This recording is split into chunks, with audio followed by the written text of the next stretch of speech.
시청자 여러분 안녕하십니까? 9월 25일 월요일 RK9 뉴스입니다. 도널드 트럼프 대통령과 북한 김정은 위원장의 말폭탄이 우리 머리 위로 날아다니면서 다시 10월 위기설이 솔솔 나오고 있습니다. 그런데 트럼프 대통령은 북한하고만 말전쟁을 하고 있는 게 아닙니다. 프로스포츠와의 갈등도 극에 달하고 있죠. NFL을 보이콧하자면서 욕설을 퍼붓는가 하면 NBA 선수의 초청을 취소하기도 했습니다. 트럼프 대통령의 거친 입이 연일 문제가 되고 있습니다. 첫 소식입니다. 북한과 미국이 서로를 모욕하는 말폭탄을 던지고 위험한 무력 시위와 격추 위협으로 맞서고 있어 한반도 긴장을 위촉즉발의 위기 속으로 몰아가고 있습니다. 북한 리용호 외무상이 미국이 먼저 선전포고를 했다면서 미군 폭격기 격추를 위협한 데 대해 미국은 백악관과 국무부가 선전포고한 적이 없다고 일축하고 국방부는 군사 옵션을 대통령에게 제시할 것이라고 경고했습니다. 첫 소식 워싱턴에서 한면택 특파원이 보도합니다. 북한과 미국이 모욕적인 말폭탄을 쏟아내고 무력 시위와 격추 위협도 위험 수위에 도달하고 있어 오판에 따른 우발 충돌 우려를 증폭시키고 있습니다. 북한 리용호 외무상이 미국이 먼저 선전포고를 했다며 자위권 차원에서 미군 폭격기들을 격추시킬 권한을 갖게 될 것이라고 위협한 데 대해 미국이 즉각 맞대응에 나섰습니다. 미국이 선전포고를 한 이상 앞으로는 미국 전략 폭격기들이 설사 우리 영공 개선을 채 넘어서지 않는다고 해도 이미 시각에 쏘아떨굴 권리를 포함해서 모든 자위적 대응 권리를 보유하게 될 것입니다. 백악관의 세라 샌더스 대변인은 우리는 북한에게 선전포고를 한 적이 없다며 솔직히 선전포고를 했다는 주장은 터무니없는 것이라고 일축했습니다. The White House viewed President Trump's comments at the UN as a declaration of war? Not at all. We've not declared war on North Korea, and frankly, the suggestion of that is absurd. 국무부의 카티나 애덤스 동아태 담당 대변인도 북한에 대해 미국은 선전포고를 한 바 없다고 일축하고 어떤 나라도 국제공역에서 다른 나라의 비행기나 배를 타격할 권리는 없다고 반박했습니다. 미 국방부는 한 발 더 나아가 북한이 도발 행동을 멈추지 않으면 대북 군사 옵션을 대통령에게 제시하게 될 것이라고 경고했습니다. 국방부의 로버트 매닝 대변인은 만약 북한이 도발 행위를 중단하지 않으면 우리는 트럼프 대통령에게 북한을 다룰 옵션을 제공하게 될 것이라는 점을 분명히 밝힌다고 강조했습니다. 펜타곤은 B-1B 전략 폭격기의 최북단 비행 등 미국의 무력 시위를 지속할 것이며 북한이 이에 격추 시도 등 군사적으로 대응할 경우 실질적인 군사 옵션을 가동할 것이라는 강력한 경고를 보낸 것으로 미 언론들은 해석하고 있습니다. 이 앞서 리용호 북한 외무상은 미국이 선전포고한 이상 미군 전략 폭격기들이 설사 우리 영공을 채 넘어서지 않는다 해도 쏘아 떨굴 권리를 포함해 모든 자위적 대응 권리를 보유하게 될 것이라며 누가 더 오래 가는지 두고 보면 알게 된다고 주장했습니다. 북미 양측이 끊임없이 쏟아내는 말폭탄뿐만 아니라 위험한 무력 시위와 격추 위협으로 맞서 오판에 따른 우발 충돌 사태가 벌어질 위험이 높아지고 있다고 미 언론들은 우려하고 있습니다. 블룸버그 통신과 트럼프 대통령이 가장 좋아한다는 보수 언론인 팍스뉴스까지 일촉즉발의 긴장 속에서는 모욕적인 말폭탄보다는 경제 제재 압박이 더 효과적이라고 지적하고 나섰습니다. 지금까지 워싱턴에서 RKTV 뉴스 한면택입니다. 연방정부가 북한 국민을 미국 입국 금지 대상에 추가하는 새로운 포고문을 발표했습니다. 도널드 트럼프 대통령은 다음 달 18일부터 이란과 시리아, 리비아, 예멘, 소말리아 등 5개 이슬람 국가와 북한, 베네수엘라, 차드 등 모두 8개 나라 국민들의 미국 입국을 금지하는 포고문에 어제 서명했습니다. 이번 포고문에는 이미 입국이 금지됐던 6개 이슬람 국가 중 수단이 제외되고 북한과 베네수엘라, 차드 등 3나라가 추가됐습니다. 트럼프 대통령은 포고문에서 북한이 미국 정부에 어떠한 협조도 하지 않고 정보 공유 관련 필요 요건도 충족하지 않았다고 밝혔습니다. 미 정보당국자는 이번 포고문에 포함된 나라들이 테러 등 여러 사안들과 관련된 정보 공유 요청을 거절했다고 설명했습니다.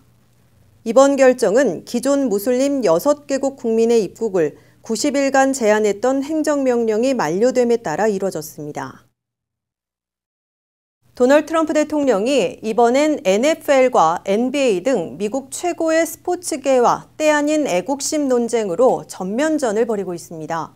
트럼프 대통령이 NFL 선수들과 NBA 선수들을 향해 욕설을 섞어가며 비애국자로 비난하자 선수들은 물론 구단주들까지 강하게 반발하며 정면으로 맞서고 있습니다. 보도에 박현경 기자입니다. 트윗과 말폭탄으로 대내외에서 분란을 일으키고 있는 도널드 트럼프 대통령이 이번에는 미국에서 가장 인기 있는 미 프로풋볼 NFL, 미 프로농구 NBA와 때 아닌 애국심 논쟁으로 시작해 전면전에 돌입하고 있습니다. 트럼프 대통령은 지난 22일 알라바마주 집회에서 국기와 국가를 존중하지 않는 선수들을 NFL에서 쫓아내야 한다며 맹비난했습니다. 트럼프 대통령은 NFL 샌프란시스코 49ers의 전 쿼터백 콜린 캐퍼닉이 소수인종에 대한 경찰 폭력에 항의하는 차원에서 국가 연주 때 무릎 꿇고 있었던 모습을 끄집어내 비애국자로 몰아 비난한 겁니다. 트럼프 대통령은 이어 트윗 폭탄도 쏟아내면서 수백만 달러를 버는 특권을 원하는 선수가 위대한 미국 국기나 국가에 대해 무례한 행동을 하는 것을 허용해선 안 된다며 만약 존경심을 나타내지 않으면 해고시켜버려야 한다고 비난 공세를 높였습니다. 하지만 선수들은 물론 구단주들, 나아가 미국민들까지 다수는 트럼프 대통령에 맞서고 있습니다. 주말에 열린 NFL 경기에서 상당수 선수들은 국가 연주 시 무릎을 꿇거나 선수들끼리 팔짱을 끼고 한 손을 치켜 올리는 등의 모습으로 트럼프 대통령 비난을 일축하고 항의를 표시했으며 메이저리그 야구로도 확산됐습니다. 올해 NFL 챔피언팀 뉴잉글랜드 패트리어츠의 로버트 크래프트 구단주를 시작으로 상당수 구단주들도 우린 선수들과 함께할 것이라며 공개적으로 트럼프 대통령에 맞서기 시작했습니다. NFL 구단주들은 지난 대선에서 트럼프 후보에게 700만 달러를 기부한 것으로 알려진 우호 세력인데 트럼프 대통령의 때 아닌 선수 비난과 애국심 논쟁에는 공개 반발하고 나선 겁니다. 이와 함께 트럼프 대통령은 NBA 프로농구 챔피언팀인 골든스테이트 워리어의 탑스타 선수 스티븐 커리에 대한 백악관 방문 초청을 취소했다고 공표했다가 참석 거부가 먼저였던 것으로 드러났습니다. 탑스타 클리브랜드의 르브론 제임스는 커리가 먼저 이미 불참하겠다고 말했는데 무슨 초청 취소냐고 반박했고 커리는 르브론에게 고마움을 표시했습니다. 미국민들은 ABC 뉴스 조사 결과 66%나 트럼프 대통령이 국가와 국민을 분열시키고 있다고 대답해 단합시키고 있다는 28%보다 2배 이상 더 많이 최악의 분열주의 대통령으로 비판하고 있습니다. RKTV 뉴스 박현경입니다. 다음 소식입니다. 캘리포니아주에서 LA 인근 글렌데일에 세워진 평화의 소녀상에 이어 두 번째로 샌프란시스코의 위안부 피해자들을 기리고 이에 대한 올바른 역사를 알리기 위한 동상이 건립됐습니다. 조한규 기자가 보도합니다. 지난 주말 캘리포니아주 샌프란시스코 차이나타운 인근에서는 지난 2차 세계대전 당시 일본군에 의해 자행된 여성 인권 유린의 역사를 제대로 알리기 위한 위안부 동상 제막식 행사가 열렸습니다. 캘리포니아주 한국과 중국 그리고 필리핀 커뮤니티가 함께 추진한 이번 위안부 동상 기림비 프로젝트는 전쟁 당시 성적 노예로 고통을 당한 수십만 명의 여성 피해자들이 존재했음을 당당히 알리는 데 의미를 두고 있습니다. Comfort women is a euphemism that though we use the term, I always know that they are hundreds of thousands of girls and women that were forced into sexual slavery. 지난 2007년 연방의회에서 위안부 결의안을 통과시키는 데 영향력을 발휘했던 마이크 혼다 전 연방하원 의원도 LA 인근 글렌데일에 세워진 소녀의 평화상에 이어 두 번째로 건립된 위안부 동상 제막식에 참석해 후세에 제대로 전달해야 되는 당위성에 대해 설명했습니다.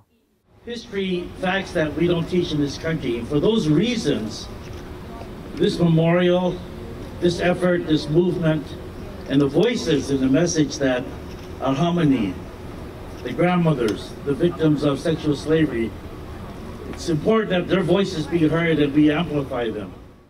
이번에 세워진 위안부 동상은 한국과 중국, 필리핀 소녀들의 동상 옆에 위안부에 대해 처음 증언했던 고 김학순 할머니가 서 있는 구조로 되어 있습니다. 이번 제막식 참석차 한국에서 온 위안부 피해자 이용수 할머니는 역사적 진실과 대면에 물러서지 않고 앞으로 나아가고 있는 많은 사람들에게 감사의 마음을 전했습니다. 한국에 있는 할머니를 미국까지 데리고 와서 이렇게 해주시니. 또한 이용수 할머니는 주먹을 높이 들고 청중들을 향해 일본 수도에 위안부 기림비가 세워질 때까지 위안부 동상 건립 운동은 계속될 것이라고 외치기도 했습니다. 동상과 함께 세워진 기림비에는 1931년부터 1945년까지 한국과 중국 등 아시아 태평양 13개국 수십만 명의 소녀와 여성들이 일본군에 의해 위안부로 끌려가 고통을 받았다는 내용이 새겨져 있습니다. RKTV 뉴스 조한규입니다.